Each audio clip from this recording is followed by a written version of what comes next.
The Christian Association of Nigeria (CAN) on Thursday rejected the Companies and Allied Matters Act (CAMA) 2020, saying it is unacceptable, ungodly, and a declaration of war on the church.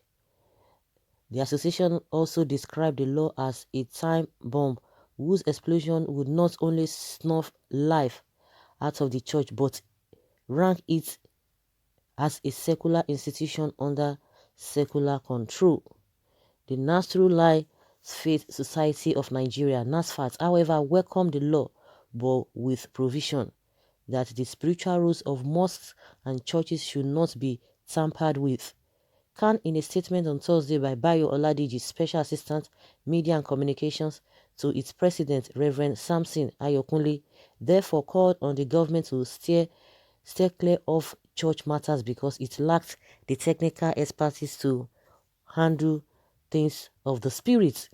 President Muhammadu Buhari had on August 7th signed into law the Companies and Allied Matters Bill. The new law replaces the 1999 CAMA. CAN specifically criticized Section 8391 and 2 of the law as satanic. The section empowers the supervising minister to suspend trustees of an association in the case the church and appoint interim managers to run its affairs for some given reasons. Presiding Bishop of the Living Faith Church Worldwide, Dr. David Oyedepo, had last Sunday kicked against the law and called on the federal government to expunge the section. The statement, titled Christian Association of Nigeria (CAN) rejects CAMA completely, reads in parts. The leadership of CAN rejects outrightly the Companies and Allied Matters Act 2020 that was assented to by the president recently. The law, to say the least, is unacceptable, ungodly, reprehensible, and all an ill wind that blows no one any good. It is a time bomb waiting to explode.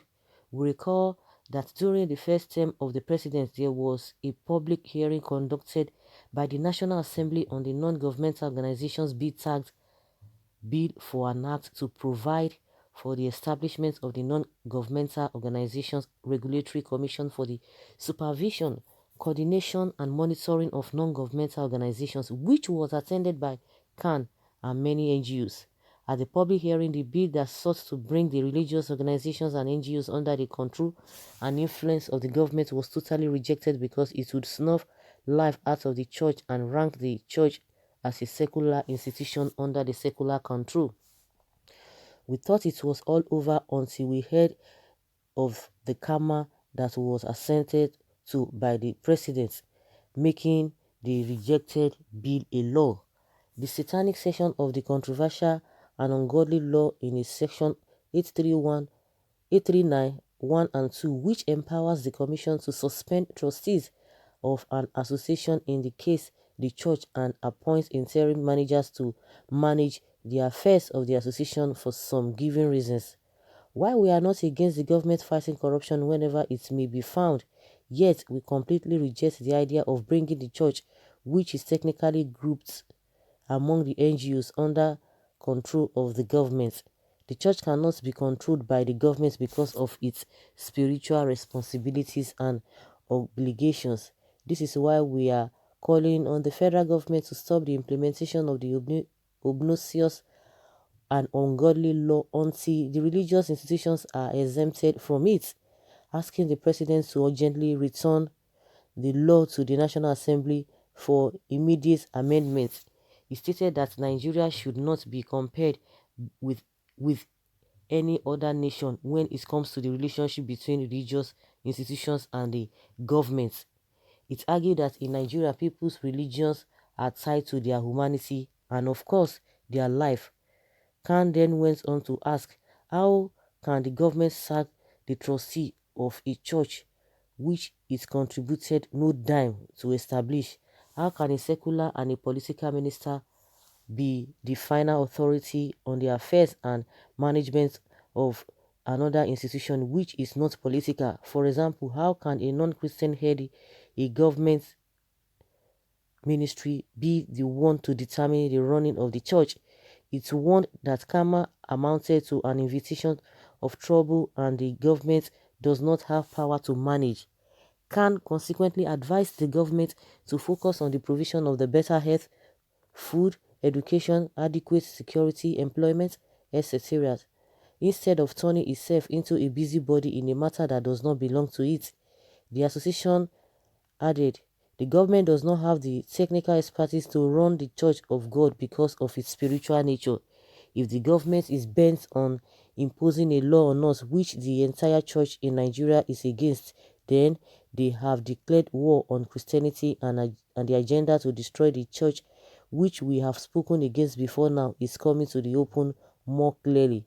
If you cannot give us good amenities of life, we would not allow you to take away our liberty to worship our Maker. Are we not running a democracy which is a government of the people, by the people, and for the people? Is this not gradually becoming a dictatorship? Also, the National Publicity Secretary of NASFAT, Mr. Hakim Yusuf, said he does not believe that the government's intention was to regulate churches and mosques. He, however, kicked against the sanction of the law that allows the Registrar General to appoint trustees for religious organizations. Yusuf argued that people would only suspect foul play if the desire of the government is to get their own from the house of God.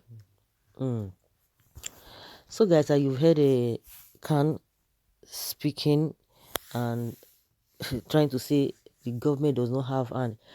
You know, one thing that baffles me, that Khan is now talking about the government should provide this, government should provide that, government should provide this.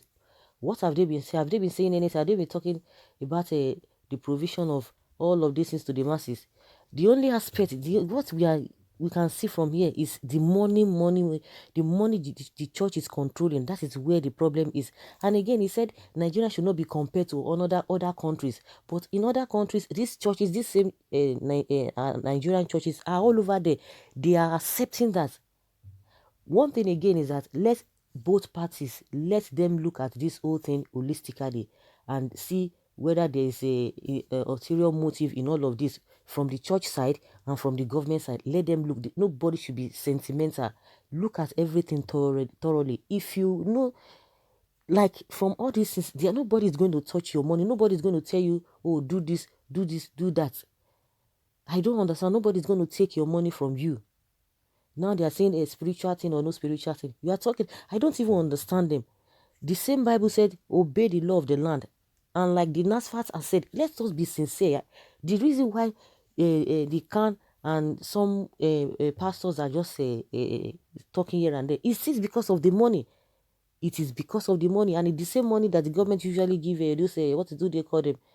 The governors, they call it security votes. You cannot say anything, you can't touch, you can't, you can't give account of all those things. I think in the house of God, accountability is key.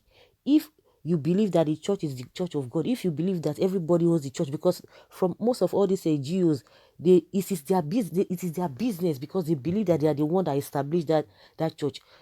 For example, let most of those GOs, as they have desired in their hearts that, oh God, I want you to keep me to the certain age, whether they want to spend 100 years, they want to spend 20 years, 120 years. If they are satisfied with the life they want to live, and by the time God calls them, you will see that they will not hand over the church to somebody who is next to them. You will see that they will begin to hand over the church to their children.